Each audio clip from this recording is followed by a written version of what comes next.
नमस्कार दोस्तों। आज मैं इलेक्ट्रॉनिक्स में जो कंडक्टर, इंसुलेटर और सेमीकंडक्टर के बारे में आज आपको बताऊंगा।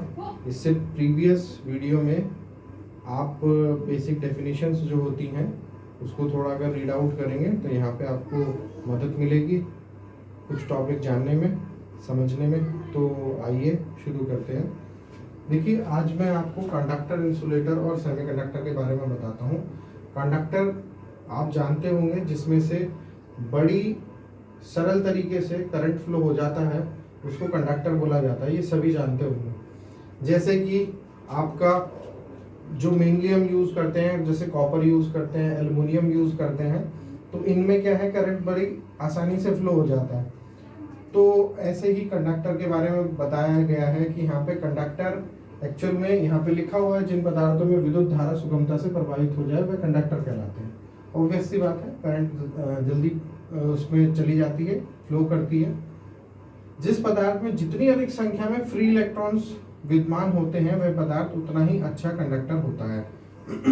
जरा देखेंगे, फ्री इलेक्ट्रॉन्स की बात हो रही है।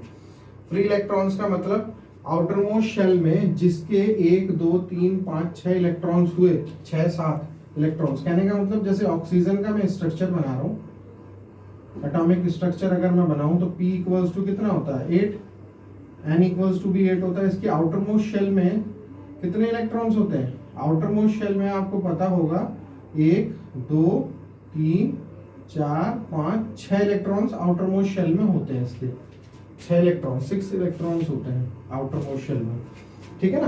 तो ऑक्सीजन के आउटर मोस्ट शेल में 6 इलेक्ट्रॉन्स होते हैं। अब आप समझ सकते हैं 6 इधर भी आ रहा है ना, यानी 1 2 3 5 6 7 इलेक्ट्रॉन्स अगर जिस किसी के भी आउटर मोस्ट शेल में होते हैं एटम के, तो उसके पास एक तरीके से फ्री इलेक्ट्रॉन्स, उन्हीं को ही फ्री इलेक्ट्रॉन्स बोला जाता है। क्यों फ्री इलेक्ट्रॉन्स बोला गया? ये जो 6 इलेक्ट्रॉन्स हैं यही हमारे क्या है, फ्री इलेक्ट्रॉन्स हैं। क्यों ये फ्री इलेक्ट्रॉन्स है, इसको क्यों बोला गया फ्री इलेक्ट्रॉन्स, इसके बारे में मैं आपको बताता हूँ। इसलिए बोला गया क्योंकि ये कंप्लीट 8 इलेक्ट्रॉन्स नहीं बन पाए। अभी 2 की जरूरत है। यहाँ पे 2 की जरूरत, अगर 2 फुलफिल कर लेगा तो कितने हो जाएंगे? टोटल 8 इलेक्ट्रॉन्स हो जाएंगे। तो आप समझ सकते हैं यहाँ पे अगर 8 इलेक्ट्रॉन्स हो गए तो वो न्यूक्लियस के साथ बॉन्डिंग हो जाएगी उसकी, बहुत थोड़ा सा जो उसकी बॉन्डिंग हो जाएगी वो क्या है, जो बल होगा, आकर्षण बल जिसे बोलते हैं, वो क्या होगा, बहुत ज्यादा हो जाएगा। तो उसको तोड़ पाना बड़ा मुश्किल हो जाएगा, उस एटम को ब्रेक कर पाना बड़ा मुश्किल हो जाएगा। यहाँ पे देखें तो 6 इलेक्ट्रॉन्स आउटर मोस्ट शेल में है ऑक्सीजन के, तो ये तो फ्री इलेक्ट्रॉन्स ही हुए ये सारे। तो ये फ्री इलेक्ट्रॉन्स आपको, ये आपका देखिए यहाँ पे एक सर्किट डायग्राम बनाया गया है। इसी से ही न्यूमेरिकल भी पूछे जाते हैं। कैसे पूछे जाएंगे वो मैं वीडियो के थोड़ा एंड में बताऊंगा। देखिए यहाँ पे 2 बैंड है, एक है वैलेंसी बैंड जहाँ पे यही सारे इलेक्ट्रॉन्स रखे हुए रहते हैं। यहाँ पे क्या रहते हैं, इलेक्ट्रॉन्स, कहीं सारे फ्री इलेक्ट्रॉन्स यहाँ पे वैलेंसी बैंड में रखे जाते हैं।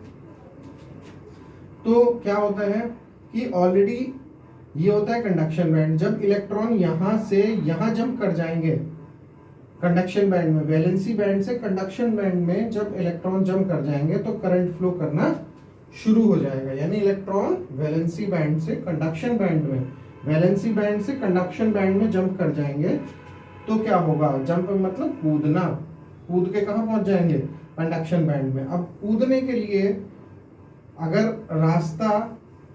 आपने रास्ता बड़ा सरल कर रखा है, जैसे यहाँ पे रास्ता सरल है, ये जाली जो बना रखी है, ये जाली इसलिए बना रखी है, मैं आपको बताता हूँ कि कंडक्शन बैंड और वैलेंसी बैंड एक दूसरे से मिले हुए हैं। इसका मीनिंग ये हुआ, कंडक्शन बैंड और वैलेंसी बैंड, ये नीचे वाला वैलेंसी बैंड, ऊपर वाला कंडक्शन बैंड, एक दूसरे से मिले हुए हैं। एक दूसरे से मिलने का मतलब, इसको हम इंग्लिश में बोलेंगे ओवरलैपिंग। ओवरलैपिंग का मतलब एक दूसरे के ऊपर मिलना, ठीक है ना। तो अब आप समझ सकते हैं कि वैलेंसी बैंड से कंडक्शन बैंड इलेक्ट्रॉन बड़े आराम से जंप कर जाएंगे। तो बड़े आराम से कैसे जंप कर जाएंगे, थोड़ी सी भी अगर हम इन्हें एनर्जी दें तो ये इलेक्ट्रॉन्स यहाँ से कहाँ पहुंच जाएंगे, कंडक्शन बैंड में पहुंच जाएंगे। क्योंकि ऑलरेडी यहाँ पे ओवरलैप दिखाया गया कि यानी कि इनके बीच ओवरलैपिंग हुई है, तो इलेक्ट्रॉन्स बड़ी आसानी से कंडक्शन बैंड तक पहुंच जाएंगे। यहाँ पे क्या लिखा हुआ है मैंने, EBG। EBG का मतलब एनर्जी बैंड गैप। इसी को ही एनर्जी बैंड गैप बोला गया। यहाँ पे वैसे एनर्जी बैंड गैप लिखा नहीं जाता, लेकिन मैंने लिख दिया है क्योंकि एनर्जी बैंड गैप यहाँ पे है नहीं, वो ओवरलैप हो चुका है, तो फिर भी मैंने लिख दिया है। इसके बीच ये एनर्जी बैंड गैप बना नहीं है, एनर्जी बैंड गैप ओवरलैप हो रहा है, ठीक है ना। तो इसमें क्या चीजें आती है मैं आपको बताता हूँ। कंडक्टर में सिल्वर, कॉपर, गोल्ड, एल्युमिनियम, ये आपके कंडक्टर होते हैं, और आपको याद रखना है उसी तरीके से SC गाजियाबाद आए, तो इससे आपको ये बात याद रखनी है, ठीक है ना। S for silver, C for copper, G for gold, A for aluminium. तो बात करते हैं इंसुलेटर की। इंसुलेटर में आपको भी पता है करंट फ्लो नहीं होता। कौन कौन सी ऐसी चीज होती है जिसमें से करंट फ्लो नहीं होता? ऑब्वियस है, रबड़ हुआ, पेपर हुआ, वुड हुआ, लकड़ी, कागज और रबर। ऑब्वियस सी बात है, इससे करंट नहीं फ्लो होना, ये भी सही बात है। लेकिन इसमें बताया गया है जिसकी आउटर मोस्ट शेल में 8 इलेक्ट्रॉन्स होते हैं। 8 इलेक्ट्रॉन्स का मतलब पूरे फुलफिल इलेक्ट्रॉन्स हैं, पूरे फुलफिल इलेक्ट्रॉन्स हैंगे, 8 के 8 इलेक्ट्रॉन्स आउटर मोस्ट शेल में हैं। तो जैसे कि हो सकता है इसमें एग्जाम्पल कार्बन भी होता है, जैसे रबर, पेपर, वुड, इन सब के क्या है, एक तरीके से कह सकते हैं आउटर मोस्ट शेल में क्या है, जो इलेक्ट्रॉन्स हैं वो फुलफिल है। जैसे हम बोले कि 8 इलेक्ट्रॉन्स इसमें पूरे हैं, तो अगर 8 इलेक्ट्रॉन्स पूरे हुए तो वो बॉन्डिंग उसकी बहुत क्लोज होगी, मतलब वो टूटेगा नहीं एकदम से, काफ़ी एनर्जी देने पे, बहुत ज़्यादा एनर्जी देने पे तब जाके टूट सकता है। तो यहाँ पे देखिए बात लिखी भी गई है, अगर आप थोड़ा सा देखें कि यहाँ पे लिखा हुआ है जिन पदार्थों में से विद्युत धारा प्रवाहित नहीं हो सकती या बड़ी कठिनाई से ही प्रवाहित हो सकती है। प्रवाहित होना बड़ी कठिनाई से मतलब बड़ी मुश्किल से, यानी बहुत ज्यादा एनर्जी देने पे। अब जरा देखते हैं, वैलेंसी बैंड इसका ये है, कंडक्शन बैंड ऊपर है, इसके बीच जो गैप आया है उसे एनर्जी बैंड गैप बोला गया है, जो कि कितना है 5 इलेक्ट्रॉन वोल्ट का। आपको मैं बता दूं इस एनर्जी बैंड गैप को फॉरबिडन एनर्जी बैंड गैप भी बोला जाता है, तो इसका याद रखना, फॉरबिडन एनर्जी बैंड गैप,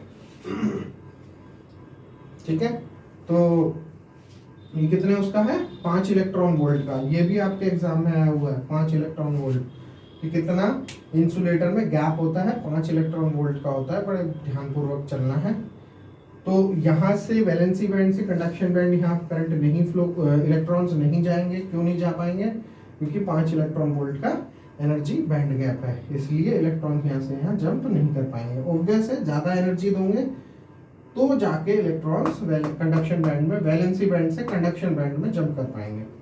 देखिए बात करते हैं सेमीकंडक्टर। सेमी में डेफिनेशन छुपी हुई है इसकी। सेमी का मतलब आधा, क्या है, आधा, हाफ। सेमी का मतलब हाफ हो गया, आधा, यानी सेमी कंडक्टर, कंडक्टर।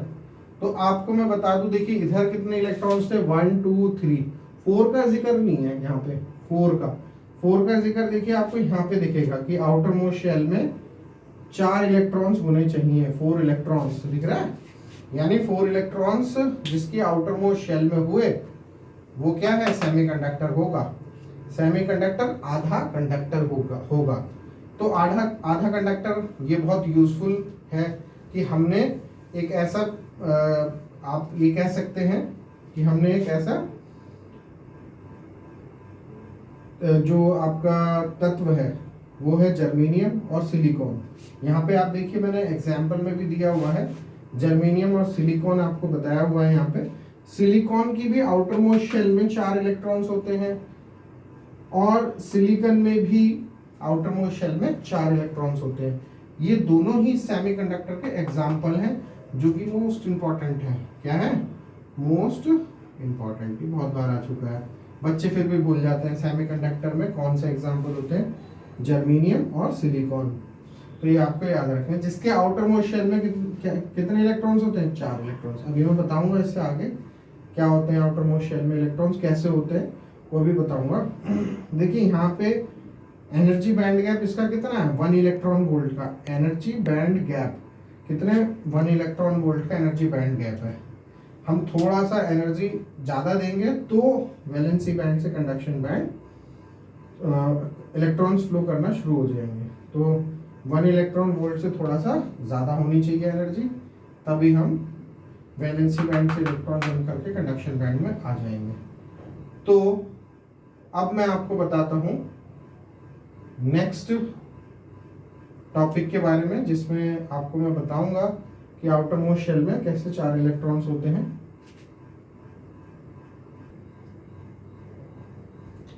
देखिए सेमीकंडक्टर, अभी मैंने आपको बताया था, यहाँ पर मैंने लिखा हुआ है कि जिनके आउटर मोस्ट शेल में 4 इलेक्ट्रॉन्स होते हैं। देखिए यहाँ पे एग्जांपल बहुत इंपॉर्टेंट है, जर्मेनियम और सिलिकॉन। ये जर्मेनियम और सिलिकॉन क्या है, एक तरीके के हमारे तत्व हैं, एक एलिमेंट है, एक रासायनिक तत्व है हमारे, जिसे हम केमिकल एलिमेंट बोलते हैं। तो जर्मेनियम और सिलिकॉन आपके सेमीकंडक्टर के एग्जाम्पल हैं, ये याद रखना, एग्जाम में बहुत आता है। जैसे 1 इलेक्ट्रॉन वोल्ट का गैप रहता है वैलेंसी बैंड और कंडक्शन बैंड में, ये भी पूछा जाता है। तो अब आपको मैं बताता हूँ, सेमीकंडक्टर 2 टाइप से होते हैं। एक होता है इंट्रिंसिक सेमीकंडक्टर, एक एक्सट्रिंसिक सेमीकंडक्टर। बहुत ध्यानपूर्वक समझना है, नहीं तो इसे कोई भी याद नहीं कर पाता, भूल जाता है बार बार। तो मैं बड़े आराम से पढ़ाऊंगा आपको, ये चीज़ अच्छे से याद आ जाएगा। देखिए इंट्रिंसिक सेमीकंडक्टर क्या होता है, इंट्रिंसिक का मतलब प्योर, शुद्ध, इसमें किसी भी तरीके की मिलावट नहीं है। इट मीन्स ये क्या हो गया, ये प्योर हो गया एक तरीके से। देखिए प्योर बिल्कुल शुद्ध पदार्थ कहलाते हैं। अब क्या है एक्सट्रिंसिक, अगर हम कुछ इम्प्योरिटी ऐड कर देते हैं उसके अंदर तो वो क्या बन जाता है, इंट्रिंसिक। इसमें लिखा भी हुआ है कि इम्प्योरिटी ऐड करके, किसमें, प्योर पदार्थ में इम्प्योरिटी ऐड करके एक्सट्रिंसिक सेमीकंडक्टर बनाए जाते हैं। ये क्यों बनाए जाते हैं, जस्ट इससे आगे मैं थोड़ा सा पढ़ाऊंगा तो आपको सब समझ में आ जाएगा। बट अभी फिलहाल एक एग्जाम पॉइंट ऑफ व्यू से कुछ चीज आपको बताते हैं और कुछ सेमीकंडक्टर के बारे में भी बता देता हूँ। जैसे अभी आपको मैंने बताया कि हमने क्या लिया कि जर्मेनियम और सिलिकॉन बताया था कि सेमीकंडक्टर का एक एलिमेंट हैंगे, सेमीकंडक्टर के एग्जाम्पल हैं। एक है आपका जर्मेनियम और एक है सिलिकॉन। तो आप जरा ध्यानपूर्वक देखें, यहाँ पे इसका एटॉमिक नंबर जो है वो 32 है जर्मेनियम का और 14 है सिलिकॉन का।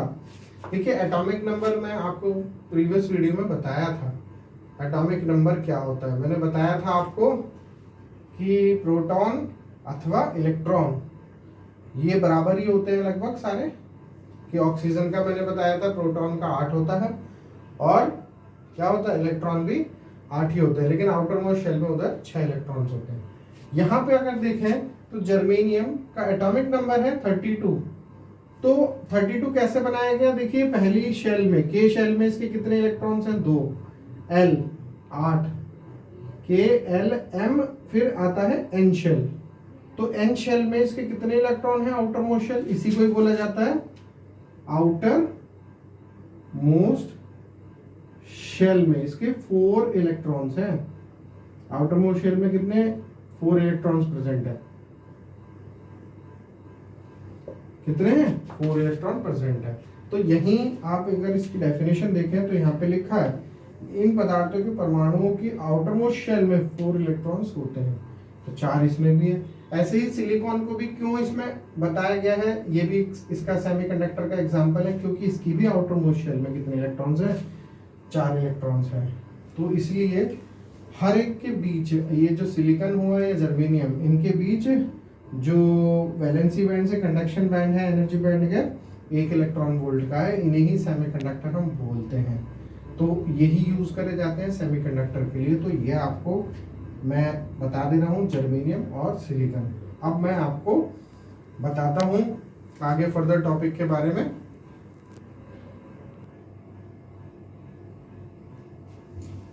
देखिए यहाँ पे अब मैं पी टाइप मटेरियल और एन टाइप मटेरियल के बारे में बता रहा हूँ। पी टाइप और एन टाइप, जरा आप समझिए पी टाइप और एन टाइप आ कहाँ से गया। मैं आपको बताना चाहूँगा कि पी टाइप और एन टाइप दोनों के दोनों जो हैं वो एक्चुअल में इम्प्योरिटी, जब प्योर मटेरियल के अंदर इम्प्योरिटी डाली गई तो इंट्रिंसिक सेमीकंडक्टर आया। इंट्रिंसिक सेमीकंडक्टर ही जैसे हमने इम्प्योरिटी ऐड करी तो ये इम्प्योर ही तो है। जब हमने इम्प्योरिटी ऐड करी तो एक बना पी टाइप मटेरियल, एक बनाया हमने एन टाइप मटेरियल। अब ये पी टाइप और एन टाइप कैसे बन गया ये मैं आपको बताता हूँ, आप समझ में आ गया होगा। इंट्रिंसिक था प्योर सेमीकंडक्टर, एक्सट्रिंसिक था इम्प्योर सेमीकंडक्टर। जब हमने एक्सट्रिंसिक वो होता है सेमीकंडक्टर जिसमें इम्प्योरिटी ऐड कर देते हैं, तो हमने जब इम्प्योरिटी ऐड करी, अब हम इम्प्योरिटी भी अलग अलग पैमाने पे डाल रहे हैं, जिससे कि हमारे पास दो मटेरियल तैयार हो गए हैं, जो कि पी टाइप है और एक एन टाइप है।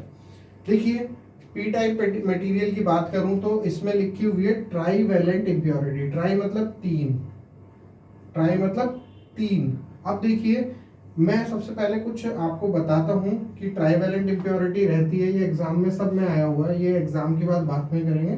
पहले समझते हैं कि इसमें है ट्राईवैलेंट इम्प्योरिटी और एन टाइप में है पेंटावैलेंट इम्प्योरिटी। देखिए यहाँ पे मैंने जर्मेनियम लिया हुआ है। जर्मेनियम की आउटर मोस्ट शेल में मैंने आपको यहाँ पे बताया है कितने इलेक्ट्रॉन्स होते हैं, 4 इलेक्ट्रॉन्स। तो ये मैंने 4 इलेक्ट्रॉन्स यहाँ पे रख रखे हैं आउटर मोस्ट शेल वाले। तो आप देखेंगे germanium germanium germanium germanium germanium, सारे में जर्मेनियम है। बीच में आप देखेंगे तो इंडीनियम है, इंडीनियम दिखा रखा है मैंने। तो यानी कि ट्राईवैलेंट इम्प्योरिटी जो है इनके पास होती है ट्राईवैलेंट इम्प्योरिटी। ये वाले जो मटेरियल है, जो ये वाले आपके क्या है एलिमेंट है, ये मैंने इसमें डाले हुए हैं, ठीक है ना। तो जो ये एलिमेंट है इंडियम, गैलियम, एल्युमिनियम, बोरॉन, ये आप इसमें कोई सा भी डाल सकते हैं। ये सब ट्राईवैलेंट इम्प्योरिटी वाले हैं। ट्राईवैलेंट इम्प्योरिटी का कहने का मतलब क्या है कि ट्राईवैलेंट इम्प्योरिटी है 3 electrons in outermost shell. 3 electron होने चाहिए। देखिए एक ये रहा, दूसरा, तीसरा। एक तो खाली है, वो बॉन्डिंग ही नहीं कर पाया, इसको बोलते हैं कोवेलेंट बॉन्ड।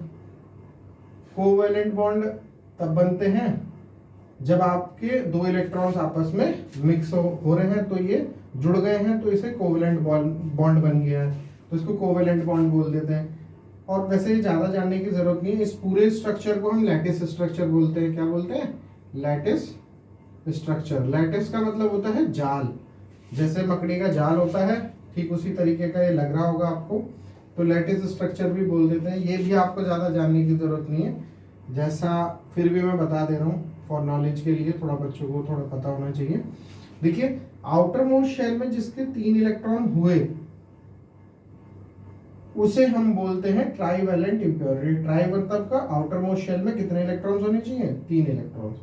अब देखिए एक इलेक्ट्रॉन तो खाली रह गया। जब एक इलेक्ट्रॉन खाली रह गया, वो बॉन्डिंग नहीं कर पाया जर्मेनियम के साथ, तो यहाँ पे कोई इलेक्ट्रॉन तो है नहीं। तो जब कुछ नहीं है तो हम क्या मानेंगे? होल। तो इसे क्या लिख दे रहा हूं मैं? Hole, HOLE। यही पीएन जंक्शन डायोड में यूज होगा, तो इसलिए यहाँ बेसिक यूज हो रहा है। आगे आपको चल के पीएन जंक्शन डायोड के बारे में पता चलेगा। तो यहाँ पे देखिए कुछ नहीं है, कुछ नहीं है, क्या कहने का मतलब ये है इलेक्ट्रॉन नहीं है, तो हम कंसीडर कर रहे हैं कि होल है, खाली है, तो मैंने उसको होल बोल दिया है, ठीक है। तो अब आप देखेंगे, समझ गए होंगे बात को। इसमें आपको इंपॉर्टेंट क्या देखना है कि ट्राईवैलेंट इम्प्योरिटी होती है इसके अंदर। कौन सी? ट्राईवैलेंट। ये याद कैसे करना है ट्राईवैलेंट इम्प्योरिटी? देखिए P4 होता है पेंटा, P4 होता है क्या?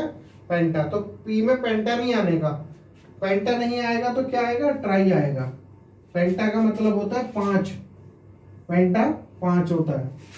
आप जानते होंगे ट्राइंगल तो वो बनता ही है, जैसे ट्राइंगल बन गया, ये आपका ट्राइंगल बन गया।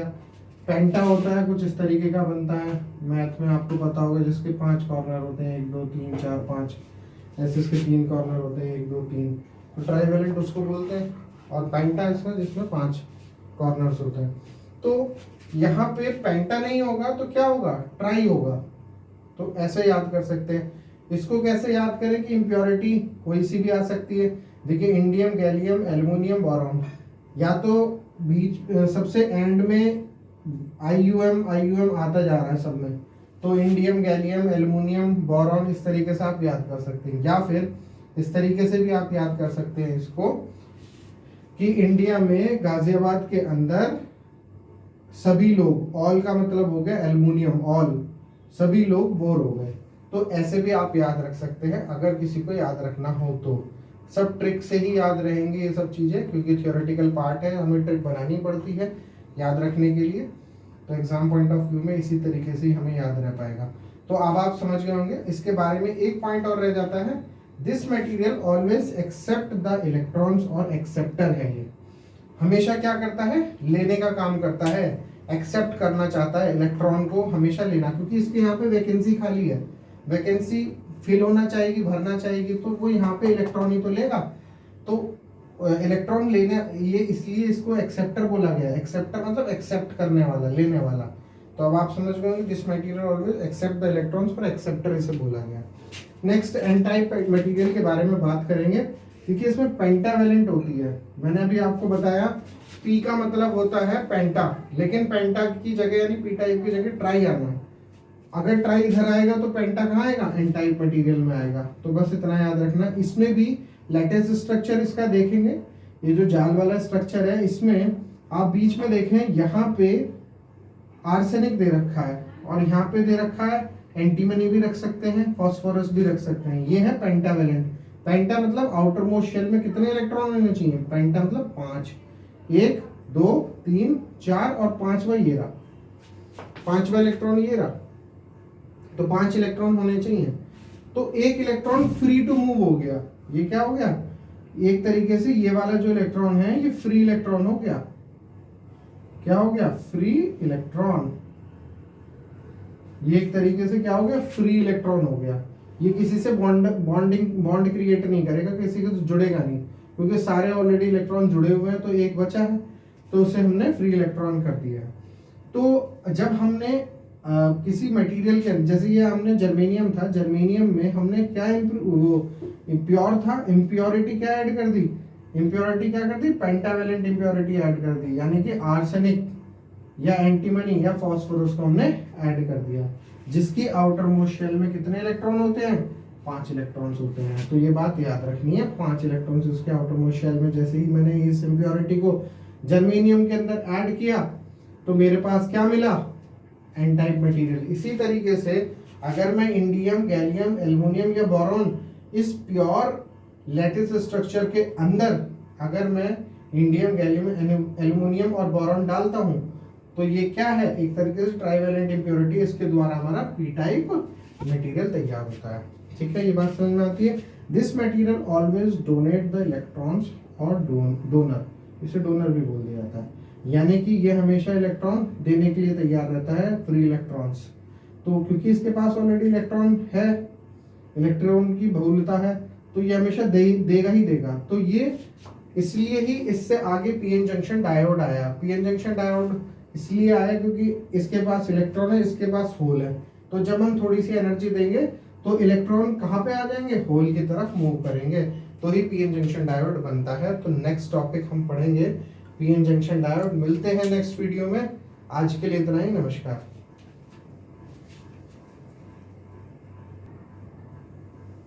देखिए कुछ मुझे इसके बारे में भी बताना था, इसके बारे में तो मैं बता चुका था कि इंडियम, गैलियम, एल्युमिनियम और बोरॉन को आपको कैसे याद रखना है, मैं अभी आपको बता देता हूँ। मैं इसलिए बता रहा हूँ क्योंकि ये बहुत इंपॉर्टेंट पॉइंट है। आपको इसे याद कैसे रखना है, इंडिया में गाजियाबाद में आके सभी लोग बोर हो गए, तो इस तरीके से आप याद रख सकते हैं। इसको आप याद रख सकते हैं आप सरकार के द्वारा। आप सरकार सभी जानते हैं, AAP लिखता है आप सरकार, जो केजरीवाल की सरकार है। इसमें देखिए AAP, तो आर्सेनिक, एंटीमनी और फास्फोरस, इसके द्वारा आप याद रख सकते हैं। ठीक है, तो बस इसमें यही याद रखना है कि ट्राइवेलेंट इम्प्योरिटी, इधर पेंटावेलेंट इम्प्योरिटी याद रखना है बहुत। ये भी याद रखना है कि पी टाइप की क्या है, पी टाइप पेंटा होता है। ठीक है, पी का मतलब पेंटा होता है, लेकिन पेंटा नहीं लिखा जाएगा, इसमें क्या लिखा जाएगा, ट्राई, पेंटा जाएगा दूसरे में। पहले तो इस तरीके से याद हो गया। दूसरा ये आपको याद करा दिया, वो भी याद करा दिया। जब इसमें आपको पता है ट्राइवेलेंट है, तो इसमें एक वैकेंसी खाली है जिसे होल बोला गया। इसमें पेंटा है तो एक बहुलता होगी, तो एक फ्री इलेक्ट्रॉन हो गया। इसलिए ये हमेशा एक्सेप्टर का काम करता है, लेने का काम करता है, और ये हमेशा डोनेट करने का काम करता है। तो आज आप समझ गए होंगे। चलिए मिलते हैं नेक्स्ट वीडियो में, नमस्कार।